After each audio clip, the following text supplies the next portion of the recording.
ओम ह्रीं अर्हं ळमोचिनाडं नमः श्री वृषभदेवाय। पूज्यवर आचार्यवर श्री मानतुंग स्वामी देव विरचित भक्तामर स्तोत्र।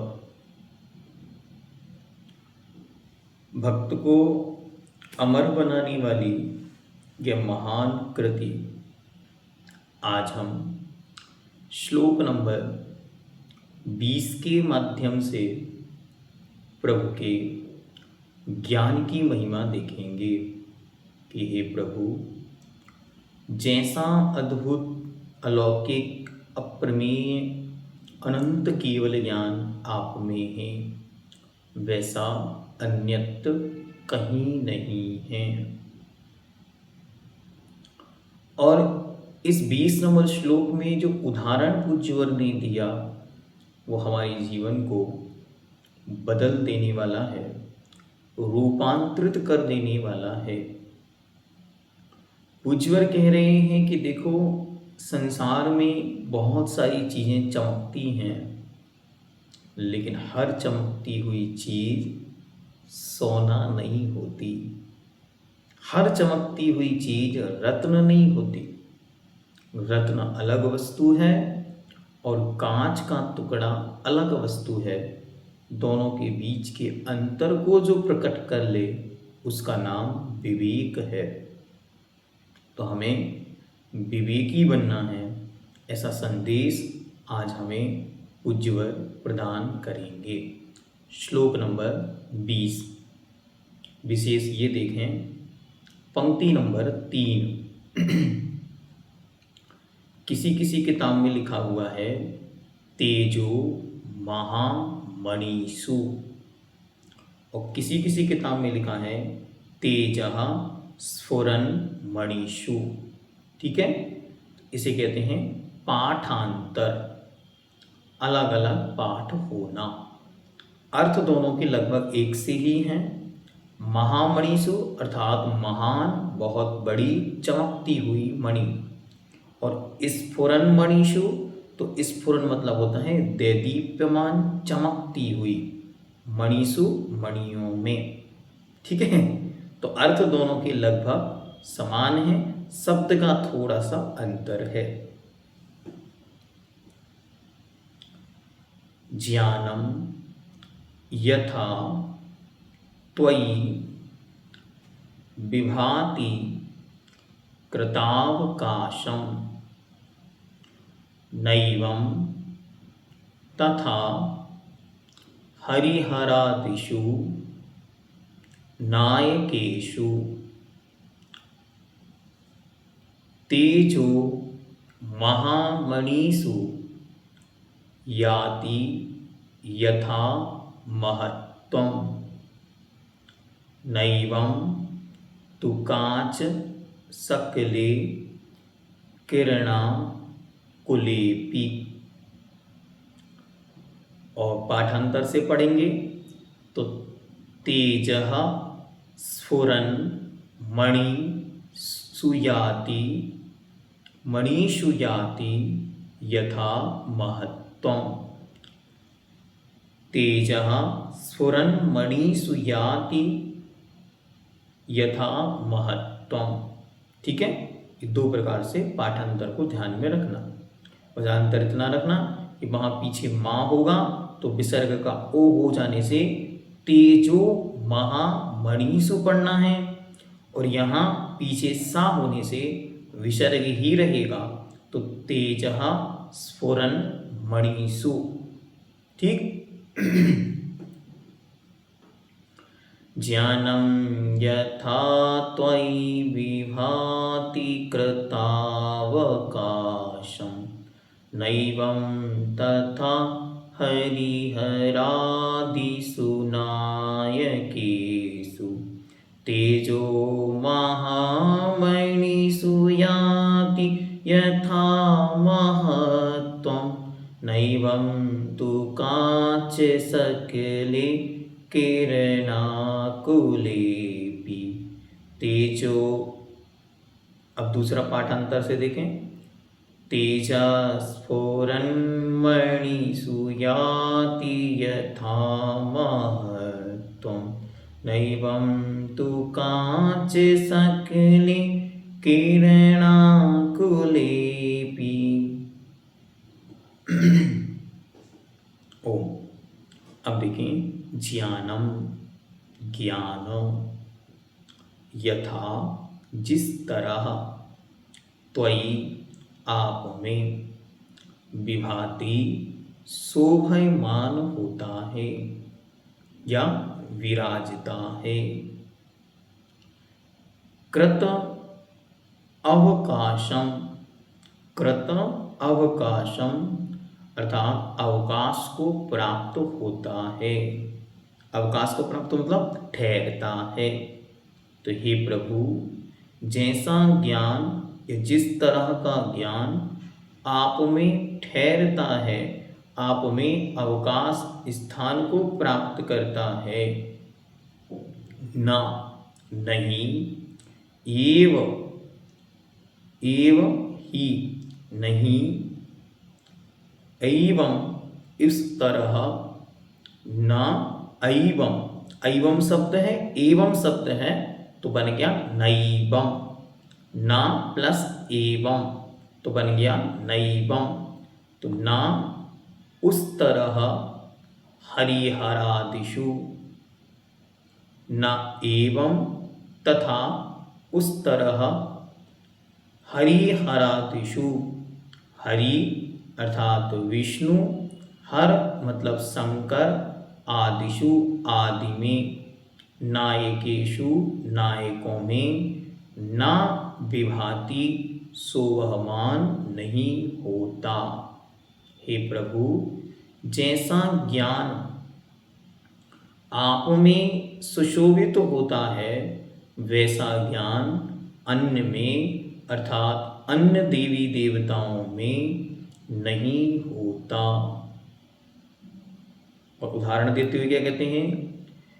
तेजो अर्थात तेजः, तेज महामणिषु अर्थात महान मणियों में, अथवा महामणि और स्फुरन मणि अर्थात दैदीप्यमान मणियों में, याति यथा जैसे महत्व को याति प्राप्त होता है, ना एवं, ना अर्थात नहीं, एवं उसी प्रकार, तू निश्चित ही, वैसा महत्व किनके? कांच सकले, कांच के टुकड़े, सकले का अर्थ यहाँ पे टुकड़े में, कांच के टुकड़े में, किरणा आकुले अपि किरणों से व्याप्त भी, उसमें भी चमक है, वो चमक रहा है, तब भी किरण आकुले अपि, किरण आकुले अपि, पीछे शब्द है, लास्ट शब्द है अपि, किरणों से व्याप्त भी कांच सकले, कांच के टुकड़े में, न याति नहीं प्राप्त होता। ठीक, ये हुए शब्दों के अर्थ। अब एक बार पूरा फिर से देखें। हे प्रभु, जैसा ज्ञान, यथा जैसा, ज्ञानम ज्ञान, त्वयि आपके पास या आप में, विभाति शोभा को, कृतावकाशम प्राप्त होता है, न एवं तथा नहीं है उस प्रकार, हरिहरादिषु नायकेषु हरिहर आदि देवों में, शंकर विष्णु आदि देवों में। और उदाहरण देते हुए कहते हैं, तेजो महामणिषु याति यथा महत्वम, जैसा तेज और दैदीप्यपना महान मणियों में प्राप्त होता है, न एवं तु कांच सकले किरणाकुलेपि, किरणों से व्याप्त होने पर जैसी चमक महामणियों में होती है, न एवं तू कांच सकले, वैसी कांच के टुकड़ों में नहीं होती। कांच के टुकड़े मतलब फैले हुए ऐसे छोटे मोटे कांच के टुकड़े नहीं, कांच के टुकड़े अर्थात कांच के बने हुए मोती, कांच के कोई भी बने हुए हार, रत्न अथवा कांच की बनी हुई सामान्य जो सामग्रियां हैं उनमें वह चमक नहीं होती जो चमक साक्षात रत्नों में होती है। हे तेजोपुंज, हे परम तेजस्वी प्रभु, स्वपर प्रकाशाच्छायक ज्ञान की निर्मल ज्योति जिस प्रकार आप में सुशोभित होती है, वैसी ब्रह्मा, विष्णु, महेश आदि अन्य लौकिक नायकेशु देवों में नहीं है। क्योंकि जैसा तेज महामणियों में होता है, वैसा तेज कांच के टुकड़ों में कदाचित कदापि नहीं होता, अर्थात कभी नहीं होता। जैसा दिव्य तेज महामणियों में होता है, वैसा अन्य किसी कांच के टुकड़े, कांच के मोती में नहीं होता। ठीक, यह हुआ इसका शाब्दिक अर्थ। समझ में आया कि जैसा ज्ञान आप में है वैसा ज्ञान अन्य में नहीं है। और उदाहरण में कहते हैं जैसी चमक साक्षात रत्नों की मणियों में है, वैसा अन्य किसी कांच के टुकड़ों में, कांच के बने हुए मोती आदि में नहीं है। अब इससे हमको लाइफ मैनेजमेंट के लिए क्या लेना, तो लाइफ मैनेजमेंट के लिए एक सूत्र, महत्वपूर्ण सूत्र पूज्यवर यहाँ प्रदान कर रहे हैं। और वह क्या है, वह सूत्र है हमेशा हमेशा बाहरी चमक से बचकर रहना। क्या, बाहरी चमक अलग है और भीतरी चमक अलग है। बाहरी आकर्षण अलग है, अंतरंग आकर्षण अलग है। बाहर से दिखती हुई वस्तु भिन्न है और अंतरंग में वस्तु भिन्न है। सामने रखे हुए मोती और कांच के टुकड़े, कांच से बने हुए जो मोती हैं वे ऐसे लग रहे हैं जैसे साक्षात ये रत्न हैं, और हम उन्हें उसी रूप में खरीद कर आ जाते हैं। जयपुर में आप जाएं तो छोटी चौपड़, बड़ी चौपड़ पर बाहर आपको सड़कों पर सैकड़ों मोतियों को बेचने वाले मिल जाएंगे, और आप उनको मोतियों को मोती मानकर, साक्षात रत्न मानकर खरीद कर अपने घर की ओर आ भी जाते हैं। लेकिन क्या वह रत्नों की कीमत में बिक जाने से भी रत्न हो जाते हैं, तो उन्होंने कहा नहीं होते। सूर्य के प्रकाश में जब उनको रखा जाएगा तो एक हाथ पर मोती हो जो साक्षात रत्न है, और एक हाथ पर कांच के टुकड़े से बना हुआ मोती हो, दोनों में जमीन आसमान का अंतर दिखाई देता है। ऐसे ही हम सब कहाँ रहते हैं, बाजार में रहते हैं। तो बाजार में तो रहना, लेकिन खरीदार नहीं होना। क्या करना, हमें बाजार में तो रहना, हर चीज को अच्छी तरह देखना, परखना, लेकिन हर वस्तु का खरीदार नहीं होना। अपने स्वभाव में, अपने आचरण में हमेशा इस वस्तु को एकत्रित करना है, अपने साथ इस वस्तु को जोड़ना है कि हमें बाजार में तो रहना है, लेकिन हर वस्तु का खरीदार नहीं होना है। जो ट्रेंड में चल रहा है, जिसे ट्रेंडिंग कहते हैं, जिसे ब्रांडिंग कहते हैं, तो हर वस्तु अपनी ब्रांडिंग के लिए बड़े बड़े होल्डिंग्स लगाए घूम रही है। लेकिन हमें इस बात का बोध होना चाहिए कि कितना भी ट्रेंडिंग हो और कितना भी बड़ा ब्रांडिंग हो, हमें उसकी क्या आवश्यकता है, तब ही हम उसका प्रयोग करेंगे। दुनिया में जिसके बड़े बड़े होल्डिंग्स लग रहे हैं, उसकी साक्षात जब उसको आप हाथ में लेंगे तो उस पर लिखा हुआ है इट्स कॉज कैंसर। और बड़े बड़े सेलिब्रिटीज, दुनिया के बड़े बड़े नाम चीन व्यक्ति जिनकी बड़ी बड़ी यश कीर्ति है, जिनके लाखों लाखों करोड़ों करोड़ों फॉलोअर्स हैं, वो व्यक्ति भी उस चीज की ब्रांडिंग कर रहे हैं जो कैसी है। अच्छी तरह ध्यान से देखो, अच्छी तरह ध्यान से समझो, अच्छी तरह ध्यान से चिंतन करो कि जगत में, धरती पर जहां भीड़ है वहां सत्य हो, ऐसी कोई अनिवार्यता नहीं है। कि जहां भीड़ हो वहां सत्य हो, इसकी कोई अनिवार्यता नहीं है। और जहां सत्य हो वहां भीड़ भले ही ना हो, लेकिन सत्य तो सत्य है, इसका निर्णय आपको करना आना चाहिए। ये पूज्यवर यहाँ बता रहे हैं कि वे कांच की ढेलियों पर भीड़ लगी है, दुनिया भीड़ लगी है। क्यों? क्योंकि वहां राशि कम है, लेकिन साक्षात रत्नों की दुकान पर दो चार ही ग्राहक बड़ी मुश्किल से पहुंचते हैं। तो क्या उन रत्नों की कीमत गिर गई? नहीं।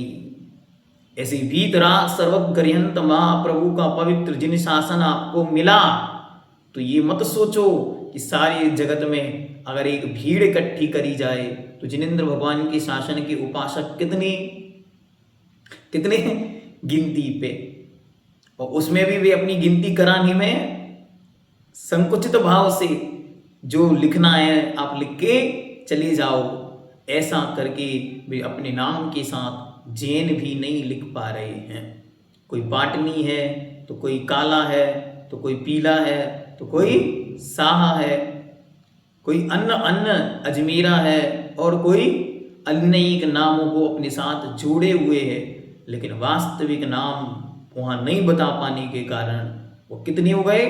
गिनती में काउंटेबल हो गए, और उस काउंटिंग में भी वे पूर्ण नहीं हो पा रहे हैं। तो अच्छी तरह ये विचार करना है कि जहां भीड़ है वहां सत्य है, इसका कोई निर्णय नहीं कर लेना। भीड़ से सत्य का निर्णय 3 काल में न हुआ है, न हो रहा है, न कभी आगे होगा। इसलिए ना हमें उस भीड़ की तरफ बढ़ना है, न उस भीड़ में सम्मिलित होना है। हमें हमेशा सत्य का पक्षधर बनना है। सत्य के साथ कोई भी ना हो तो हम अकेले रहें, तब भी हमेशा सत्य के साथ ही रहना है। इसलिए नाम लेकर दिया उन्होंने, हरि हरा दिशु नायकेशु। यहाँ जगत में इनके फॉलोवर बहुत हैं, लेकिन फॉलोवर हो जाने से वे सत्य हैं ऐसा कोई प्रमाण पत्र नहीं है। भैया जी नाम नहीं लेते, बिना नाम के काम कर देते तो देखो, कभी कभी बिना नाम के ही हमें बोलना होता है, लेकिन कभी कभी नाम लेकर भी बताना पड़ता है, भैया इस दुकान पर नहीं जाना। कभी कभी तो हिंट दी जाती है, लेकिन कभी कभी नाम लेकर आपको समझाया जाता है, गड़बड़ नहीं करना। इसलिए कह रहे हैं कि जैसी दुकान रत्नों की है वैसी मोतियों की नहीं होती। ऐसे ही संसार में जैसे वीतराग सर्वोत्कर्षंत प्रभु का यह पवित्र जिन शासन है, ऐसा अन्य कोई और नहीं है, भूल नहीं करना। ठीक है, तो क्या बात पहली कही? पहली बात आपको कही जा रही है, बाहरी चमक को देखकर भ्रमित नहीं होना, बाहरी आकर्षण देखकर कभी भी अंतरंग का निर्णय नहीं कर लेना, और बाहरी चमक देखकर, फोटो का फिल्टर देखकर अपनी आत्मीय वैभव को नहीं खो देना। मात्र बाहरी आकर्षण, वर्तमान युग पूर्णतया बाहरी आकर्षण पर जी रहा है। बड़ी बड़ी साधना करने वाले दिव्य योगी तपस्वी, जिनको आज तक फोटो में हमने नहीं देखा, वीडियो में हमने नहीं सुना, तो हमारे गांव में आके भी चले जाएं, हम दर्शन करने भी नहीं जा पाते। क्यों नहीं जा पाते? अरे हमने गूगल देवता से पूछा था, हे गूगल देवता बताओ इन मुनि महाराज के कितने फॉलोवर हैं, और गूगल ने कोई उनका नाम तक नहीं पहचाना कि ऐसे भी कोई महाराज जी हैं। तो इसलिए हम उन महाराज जी के पास गए ही नहीं। और कोई एक वक्ता हमारे यहाँ भाषण देने, मोटिवेशनल स्पीच देने आया, हमने गूगल देवता से पूछा कि हे गूगल देवता इनके विषय में आप क्या जानते हैं? गूगल देवता ने कहा इनके तो 1 करोड़ फॉलोअर्स हैं। बस झूमते नाचते गाते सब परिवार, पूरे परिवार के साथ हम उनके दरबार में उपस्थित हो गए और 2 दिन बाद खबर आई कि वे अंडरग्राउंड हो गए। ये क्या चल रहा है? यही संसार में पूज्यवर मानतुंग स्वामी का संदेश है 20वें नंबर श्लोक से। कि बाहर की चमक देखकर मात्रा प्रभावित मत होई है। बाजार में बहुत दुकानें हैं, सबको देखो, सबको परखो, लेकिन खरीदार मत बनो। बाहर में वैभव बहुत है, किसका? रील्स का। बाहर में वैभव बहुत है, स्टेटस का। आप अपना स्टेटस मेंटेन कीजिए। इस वाले स्टेटस के चक्कर में अपना आत्म स्टेटस, अपने ज्ञान का स्टेटस, अपने जीवन का स्टेटस मत खोइए। किसी बाहर के एक चित्त से अपनी चरित्र को प्रभावित मत कीजिए, क्योंकि ये चित्त सारे के सारे चित्त भ्रमित करने वाले हो सकते हैं, लेकिन एक चित्त और चरित्र ऐसा है जो जिसके चित्त पर अंकित हो जाए उसका चित्त भी प्रभु परमात्मा की तरह पवित्र हो जाता है। तो ऐसा कुछ ढूंढिए, बाहर के वैभव से प्रभावित नहीं होना, वरना क्या होगा? ऊंची दुकान और फीके पकवान। बाहर से एक बड़ी अच्छी फोटो आपको किसी ने भेज दी और लड़की बड़ी सुंदर है, आपने बड़ी सुंदरता को देखकर और विवाह संबंध कर लिया, बाद में सब मामला बिगड़ गया। ये क्या हो गया? ऐसा ही तो चारों तरफ हो रहा है। इस ट्रेंडिंग और इस ट्रेंडिंग और ब्रांडिंग, इन दो से बचते हुए आत्म कल्याण, आत्म साधना में लगते हुए भगवान की भक्ति में अपना समय व्यतीत करना। जहाँ भीड़ है वहाँ भगवत्ता हो, ऐसी कोई अनिवार्यता नहीं है। जहाँ भीड़ है वहाँ साधुता हो, ऐसी कोई अनिवार्यता नहीं है। जहाँ भीड़ है वहाँ सत्य हो, ऐसी कोई अनिवार्यता नहीं है। इसका उद्घोष भगवान मानतुंग स्वामी ने यहाँ पर कर दिया। ओम ह्रीं अरहं त्रिलोकवंदिताय क्लीं महाविचर संहिताय हृदय स्थिताय सर्वविघ्नोपद्रव निवारकाय श्री विश्वनाथ परमेश्वराय नमो नमः। ओम ह्रीं अरहं नमो जिनाणम्।